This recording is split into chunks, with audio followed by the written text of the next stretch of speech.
All right. So that movie is actually based on Heinrich Herr's adventures in Tibet. You can read about him somewhere else. He's got a past. He tries to, whatever. You can read about him however you want. Anyway, and so his experience that this book or this movie is about his ex- autobiography on his experience with the Dalai Lama. So we're going by Heinrich's experience. So the quotes and the lines in there are still Hollywood based. I don't know how 100% true they are in general. But one line that I do like that the character for the young Dalai Lama says is Tibetans believe that all living creatures were their mothers in a past life. And so again, we have this theme of mother, right? And of earth, right? All living things. Okay, so we have a little bit going on there. For me, I read Mother Nature, but that was just a read that I felt like there was a correlation. Okay. So the point is the work in which the people went through to not harm the worms. I don't know how true this is, but I imagine there's probably some truth to it. Okay. Anyway, the idea here is so we all know about Tibet, Free Tibet. There's a whole thing. You can look up the research on that. Anyway, the idea here is understanding reincarnation. That was like kind of the whole point here. And your understanding of what reincarnation is, or if you don't know, I also include the 14th Dalai Lama's 2007 description of the how how recreation is understood within the Buddhist world. Anyway, so the whole point here I'm trying to get to is a line that the Dalai Lama says that stands out to me because it's going to go right into our next segment, which is the Crusades. But his line is, since the Manchu era, the Chinese political authorities repeatedly engaged in various deceitful means using Buddhism, Buddhist masters, and tulkus as tools to fulfill their political ends as they involve themselves in the Tibetan and Mongolian affairs. Okay, that sounds awfully familiar that people are using religion for their political gain. This always happens. This is just, I think human beings just love to use something to create power, right? When we talk about the other and the hate and the fear and all that stuff, it's just what human beings have been doing forever, since the beginning of time. When we look at these creation stories, man has always been at war. I don't know if it'll ever be a thing that we are not at war. So take a deep breath and just be like, maybe we can change. Maybe we can change. I don't know. I don't know. We'll find out. Anywho, we're going to start with Crusades. Okay, so the Crusades, the whole like premise or like behind like the whole reason behind the Crusades as a myth. I'm going to say the hope or the trying to think of the words here.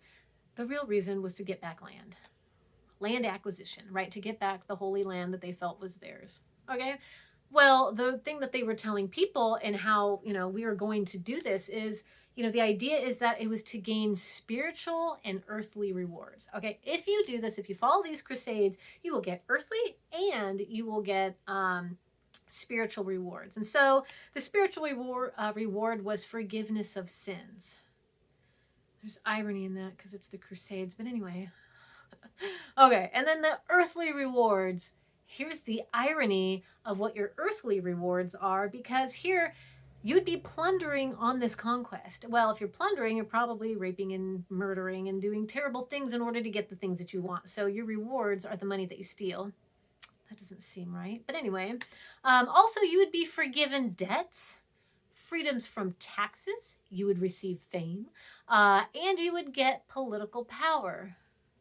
So I must tell you, the irony of all of this is every single one of those things, debts, taxes, fame, and political power, those are social constructs that we have created, that they only exist because we allow them to exist. But if we didn't allow them to exist, we wouldn't have to worry about them and we wouldn't have to kill in the name of them. I know. Anywho. All right, so there's just so much irony in the Crusades themselves. The whole idea here, and the line they say is, one must undertake acts of love and charity. Love and charity, that's what the Crusades were about, right? Among these acts of charity were love of God and love of neighbor. Okay, so again, that's similar to like Buddha's four noble truths, or even love thy neighbor in the Christian. Well, obviously it's Christian, but you know what I mean. Like we're gonna love thy neighbor. We're gonna take care of. We're gonna do what we can. The reality is that was not the ultimate outcome. In fact, the reality is the Crusaders and the Crusades themselves were immoral. They were bloody and they were savage. It's pretty jacked up, y'all. So, anywho, those were the Crusades. I know. All right, so as we move past, by the way, the Crusades went on for 200 years. 200 years. I'm trying to think of the age of the United States, which, I mean, imagine the entire like age of America was nothing but pure crusades. Like, I don't know. I'm trying to put the times together. I didn't think about that until just now. Anywho. Okay, so now we have how America came about, right? Coming to America for religious freedoms. So the myth is in 1620 that the journey to America on the Mayflower was to avoid persecution. Well, in reality, it was in 1954 when the French came out, which, by the way, 1954 was more than half a century before the Mayflower. Okay. We like to tell ourselves silly truths about history to justify what we do. So just keep that in mind. All right. So 1564, the French Protestant colony was established near Jackson, Florida, and it was looking for religious freedom. So yeah, the French were coming here for that. But the reality is, in 1565, the Spanish proceeded to wipe out the French colonies because they were they were scattering odious Lutheran doctrine in these provinces. Okay, so in other words, the first encounter between the Europeans, Christians in America, ended in bloodbath. So here we go. So that's pretty much how America's religions were founded, on bloodbath. All right, ta-da. Okay, so we could say that historic religion has been used in the power to used more as a power move than it has been to share the love of God's children. So that's just historically what we see. Okay, manifest destiny. All right, so we're in America and we're just trudging along. We're here, man. We're here, and we're gonna stay. We're gonna handle this. And so now we have to make a reason for doing this. We have to make a reason for progress. And the idea between progress, which was in 1845 during Polk's presidency, which, if it helps you timeline, Polk was 56 years after Washington and 16 years before Lincoln. Here's where our manifest destiny starts out. The idea is it was a God-given right that expanded its dominion and spread democracy and capitalism across the entire North American continent. Okay, and remember that picture we were talking about before, American Progress, where Columbia's coming across. She's got the wires, she's got the school book. All right, so it's funny because we actually don't use religion, but we use school, right, to promote progress. So anyway, it's just funny. You would think that right in this moment would be the moment where you would use religion, but you don't. Okay. All right. America was not initially intended to be a Christian state. So that was not the intent. In fact, you can take a look at the link where it says God in the White House, and you can follow the rabbit hole of all the different ways in which presidents had certain beliefs and how they included their beliefs in their speeches, in the way they made decisions and all this stuff. So the biggest thing that I do want you to recognize, though, is that in 1777, which is ironic because, anyway, Manifest Destiny came in 1845, whatever. So in 1777, Thomas Jefferson drafted the bill establishing religious freedom, okay?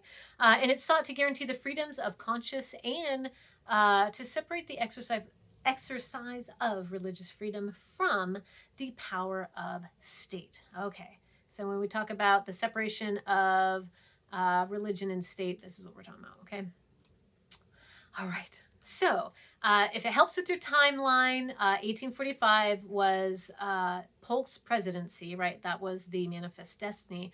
Well, in 1864, we have In God We Trust, which was not officially put on the coins the 2-cent coin, but it started during the Civil War. Okay, so in 1864, In God We Trust was placed on the United States coin due to increased religious sentiment during the Civil War. We're going to address this in a little second, but keep that in mind. All right, the religious sentiment during Civil War, because it was a morale move, right? It was get the morale going. It first appeared on the coin in 1860, the 2-cent coin in 1864, but it wasn't until 1955 that it was officially put into law. The irony is, the reasoning being, while the sentiment of trusting God is universal and timeless, okay, these particular 4 words, In God We Trust, are indigenous to our country. Ironic that they use the word indigenous there. Okay, anyway, anyway. All right, so a lot of people have objected to this, contending that the religious reference violates the Establishment Clause of the First Amendment. Okay, so they're saying that there's actually violation. They believe that the phrase should be removed from the currency and public property. Okay. I guess you could look back to 1777 and look at the bill for establishing religious freedoms and see how it applies. I'm sure there's plenty of amendments in between that allow for, In God We Trust on the money. Okay, so this argument for not having, how do you say this? The argument against, how do I say this? I'm just going to read it. It makes it easier. The argument has not overcome the interpretational doctrine of accommodationism, which allows the government to endorse religious establishments as long as they are treated equally. So if you acknowledge one, you must acknowledge all. Well, I have some questions about that. Anywho, right? So, and that of ceremonial deism. So deism is considered the religion of nature. And it was a form of rational theology that emerged among free-thinking Europeans when they first came here in the 17th and 18th century. Deists insisted that religious truth should be subject to the authority of human reason rather than divine relation. So reason over religion is the idea here for deism. So if we're going to be talking about, if you endorse a religious establishment, as long as that it is of, how do I say this? I just lost my train of thought. It is based on reason. Sorry, y'all. It's a long one. Based on reason versus revelation. So if it's based on reason, then states that the idea here is that if it's a repetitious invocation of religious entity in ceremonial matters, that strips the phrase of its original religious connotations. In other words, if you say it enough where there's no meaning behind it, then it's okay. I knew there was an easier way to say that, but my brain's burnt, y'all. I know, I feel like Charlie Day over here. Go, guys, it all coincides, I swear. Okay, so here is the thing. We are talking about presidents who have God in their life. We're talking about money with God on it. That's a whole different thing. And now we have America who needs something to believe in. Human beings, we read it before, need a purpose. Religion is a purpose. Here's the problem. When you get rid of religion, when you get rid of something to believe in, what fills the void? So, Americans, as faith declines, extreme ideologies take its place. If you don't have something to believe in, you're going to find something to believe in. And unfortunately, extreme ideologies are the things that people start believing in. And we see that now. Okay, doesn't matter what side you're on, doesn't matter. Extremism is going to happen because there's not a thing to hold on to. It's filling a void. It's a part of human nature. Okay. Political beliefs are a set of ideas that are characterized by a particular culture, such as capitalism, communism, socialism, and Marxism. Those are all ideologies. So yes, capitalism is something that people can absolutely full-heartedly believe in to their core, much like any religion. Okay, people start worshiping political figures instead. So once you get rid of a belief in something bigger than you. Remember, we talk about this when we talk about I want a president like blah, blah. We want someone who's unreachable. Okay. And then once you get that person that's unreachable, then you can worship them. Then you can idolize them. Okay. And so this is how people end up worshiping, political figures, not just in America, but anywhere in any way, shape, or form, because they don't have the other thing, whatever that might be. And so they look at something that's bigger and, beyond them, and they go, oh, I should be worshiping and listening because, they're the thing. I know I say thing a lot. Just go with me. All right. America itself is almost a religion.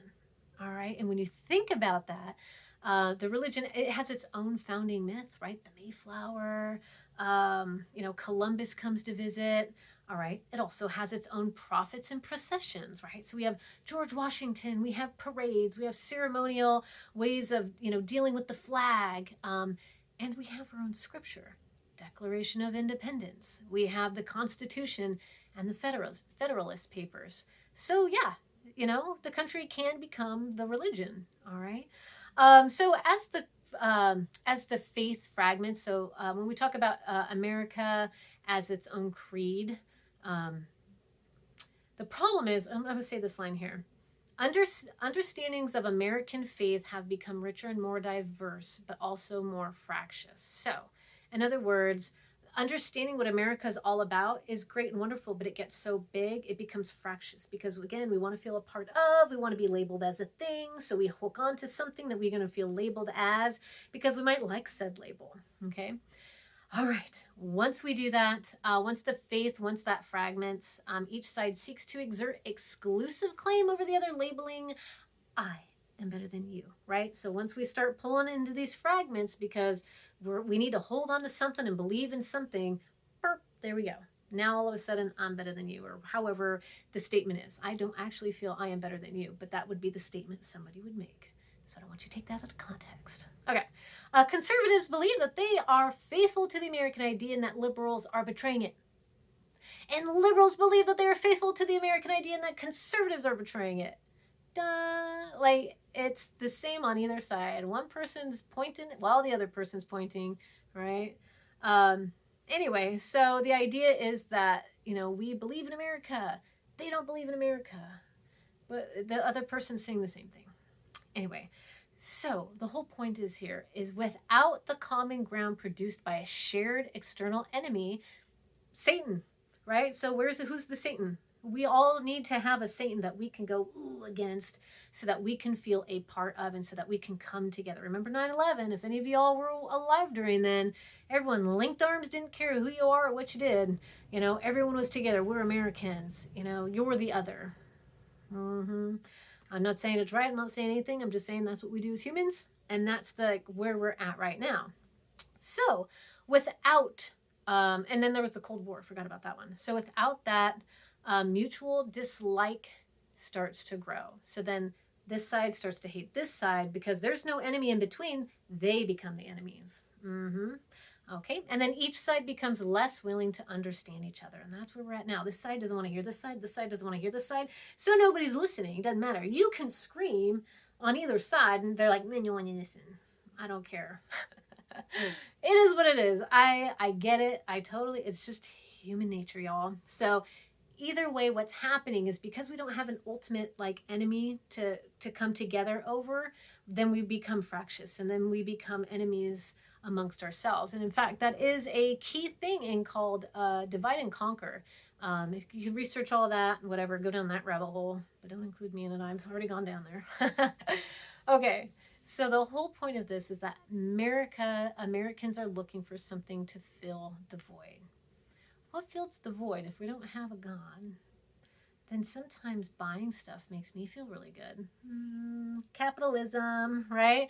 So then we have capitalism. And again, I'm not saying any of this is good. I'm not saying any of this is bad. I'm not saying anything. I'm just saying the things. Okay? So capitalism, the essential feature of capitalism is the motive to make profit, right? So say you don't have a God to believe in, but you believe in hustling. Well, yeah, I believe in hustling. Here we go. Let's get it. Let's make that money. Let us make that American dream come true because, ladies and gentlemen, it's expensive AF to live, okay? So you got to hustle, right? Capitalism just is what it is. You got to do what you got to do to make your money, okay? All right, so the motive is to make money, all right? And unfortunately is derived from Mastery over nature. Key point right here, mastery over nature, which states that what extent nature can be conquered to further human ends, and to what extent such mastery is compatible with human flourishing. How much can I get? Okay, that's kind of capitalism. How much can I get with utilizing as much as I can of what's available to me? Okay, all right. At what point does this no longer work? All right, we all know trajectory. At some point, no matter what, in science, in life, in what, you can only go so far up before there has to be a downward trajectory. And this happens in, countries and, like when we think of the Aztecs, we think of all these different communities and cultures and whatever. At some point, you imagine the trajectory of whatever it was they were doing, it has to come down. That's just life. I don't know where we're at in any of that. Couldn't tell you. Don't know. Don't even want to know. I'm going to plug my ears on this one because I know it's only so sustainable, and that's the problem, is sustainability. So, all right, when we talk about sustainability, we just talked about cost of living. Everything is now getting more expensive. Because things are getting more expensive, not everyone decides to have kids or can afford it or whatever. I don't know. Everyone has their own thing. I don't want kids just because I don't really like vomit and poop, but that's just me. I don't really know if I can afford one. I just know I don't want one, so no offense. But I love kids. So anyway, again, we are in the middle of heading towards, actually, I believe 2025 will be the official baby bust. And the baby bust, the idea behind that is we're not having enough kids to sustain the workforce. Because that's what capitalism is built on, right? We're built on a labor force that keeps the going and the cogs going. And, you can have a whole discussion about American education being the factory, that creates the labor workers for factories. I don't know. So that's going off on some other thing. Anyway, there's not enough babies being born, and capitalism depends on workers. That's just it. This is why capitalism works for some but not all people, because capitalism can't work for all people because you still need workers. And that's how they get you. Okay, that's how they keep you in debt with credit cards and loans and you name it. There's something behind it that's going to keep us from either being top or whatever. I don't know. Anyway, that's a whole other story. I'm not even going to go down that road, but you just kind of understand what capitalism is. Unfortunately, not everybody wins in capitalism in order for capitalism to work. Ta-da, that's the story on that. Okay, the irony with this, even though we're having a baby bust, we also have too many people.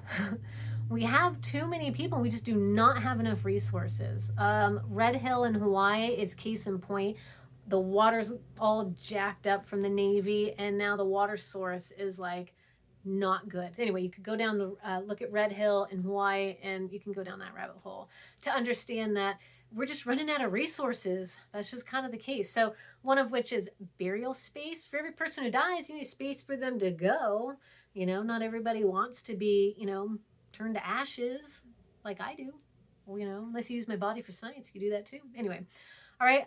So also when we think about land and we think about sustainability, we do need to think about the Amazon, because every single time you have your phone or some kind of computer that you need the best, newest of, you're actually destroying the Amazon forest, because the Amazon is not being taken for the wood.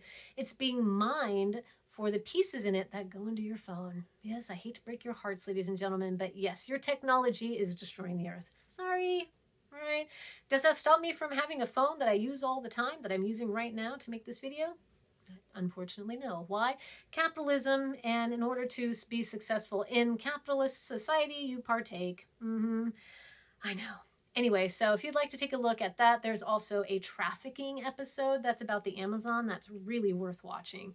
It'll change your mind on stuff. And also now we are in a drought. Well, drought causes food problems. Well, you got a lot of people, you don't have enough food.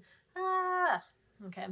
So anyway, capitalism is just not sustainable. It's not. It can only go up so much before it has to go down. And that's why we have the depression and all this stuff. It just is what it is. It just happens this way. All right. That's just how life is. Okay. All right. So what does this all mean? Let's start with religions. In the end, what was the whole point of all this yammering? All right. Religions in general are pretty much saying the same thing. There's something bigger than us. The earth was created at some point, and men go to war, and they fight, and our ultimate goal is to maybe be good people, but are we? I don't know. Kind of sounds like we were born to sin. I don't know. I have no idea. It looks like war has been going on since the beginning of time, so I don't know if it'll ever end because humans. I don't know. All right. Is religion the ultimate culprit? I don't know. I don't know because we want to say religion makes us better people, but does it? I don't know. I have no idea. What I believe is whatever it is. I don't know. I don't know what I know. You know what I mean? There's too much out there for me to make a final decision. I would hate to say, I believe in only this, and then I die, and then God or whoever's like, well, there was actually all of this. I'm all, damn it. I don't know. I don't like being wrong. So I don't know. I have no idea. Anyway, but so this is what I love about this. I have no idea. The more I know I don't know shit. And that's the best part about this world. Things start unfolding and uncovering, and I just don't know. And it's beautiful. And I like it that way because it just leaves me more open to things that I didn't know before. All right, so in summation here, it kind of looks like man was born of this earth and like on earth or within the stars or dust, whatever that is to you. I have no idea, but we were made from something, and they all kind of say the same thing, that we need nature. We need nature to survive. We need nature. That's the answer. We need water. We're going to Mars to try and get off Earth because we're killing it. But, well, Mars, I don't know. It maybe at one point had life. I don't know. I don't know the extent of it. Who knows? Maybe it was a bunch of, maybe it was Earthlings that were on Mars, and then we destroyed Mars and came to Earth. And now that we're destroying Earth, we're going back to Mars. I don't know. That was just kind of a weird thought that just popped in my head. Anywho, the idea here is this orientation is presumably influenced by environmental attitudes and negative manner. In other words, religious institutions unfortunately influence negative attitudes towards nature. Like when you think about it, the Crusades were to take over the land and take over the people. So there's that. And then when you think about America, we use the name of God to take over the land. And then when you look at, what's going on now in the world, is kind of the same thing. I could be wrong. You can argue me. Totally down for that. But that's just what I'm seeing, is that religion does not seem to be to our benefit. But at the same time, without religion, then what are we worshiping? What ideologies are we taking part in? And is that even worse for us? So I don't know. That's something that's a question for you. I know my answer for myself. I don't know the answer for you. All right. In other words, our beliefs seem to have a lack of concern for environmental problems, right? For capitalism or American ideologies, it creates a master over nature. So we're ultimately destroying nature just by capitalism. We need something to believe in, and we can't live outside of nature. It's just none of this is sustainable. There was a time when people were living on this land were making it sustainable. They were making sure they took care of the earth as they were walking it, because they knew that it's an ebb and flow and it's a cycle. And so that's the question. Do we go back to a time where those who were on this, those who were indigenous to the land, who had been here for so long and had taken care of it so well, do we go back and go, maybe you were right, should we listen to you? I don't know. All right, these are questions to ask ourselves, because if we don't start taking care of nature, nature is not going to take care of us. I will tell you that much. Okay, so when we turn a blind eye in the name of America, which is intertwined with Christianity and capitalism, we destroy the earth, right? If we keep turning a blind eye in the name of America or in the name of God or whatever, we just have to be careful of that, okay? And so anyway, we'll talk a little bit more about this for WIMO. I love WIMO. It's really great. It's like, why do we have green lawns? Do we need green lawns? I love green lawns. So again, just because I'm teaching it, it's not necessarily what I fully, wholly believe, but it's just a thing to think about. Okay. All right. I would like you to take a look at Charlie Chapman's final speech. And then once you take a look at that, I'm going to come back and I'm going to give you just a really quick synopsis of that and what we just talked about for a good 30 minutes. Thank you.